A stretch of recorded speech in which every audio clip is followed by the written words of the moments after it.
Hello, welcome to Quick and Dirty Friday here, where every Friday we get a quick and dirty code for our Unity games to help us on our way. Today, the question is, how do we fake OnTriggerStay for a performance boost? I ran across in some of the Unity forums and also in some of my own games that OnTriggerStay can take up a lot of performance. So here's a way to fix that. Here I got some code that may increase your performance if you've been using OnTriggerStay.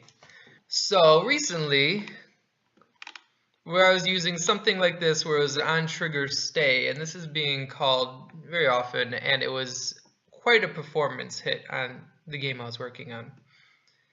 So I came across this dirty way, maybe not as quick, but it's pretty dirty, of faking OnTriggerStay. So what this code does here is every time something enters a trigger, then it'll say inside is true, this is the bool, and it'll start this coroutine. The coroutine down here, right, this will change the performance increase.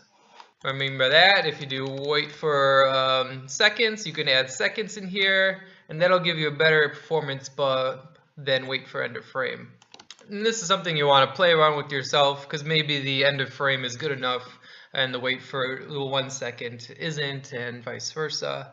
But in any case, it starts this coroutine, and then when the object exits, right, and if we have the bool that goes inside, then we set inside to false and we stop the coroutine. So basically this fakes OnTriggerStay by limiting the amount of times it runs the stay function here, and that could give you a performance increase depending on your game. In the comments, have a good weekend. Cheers.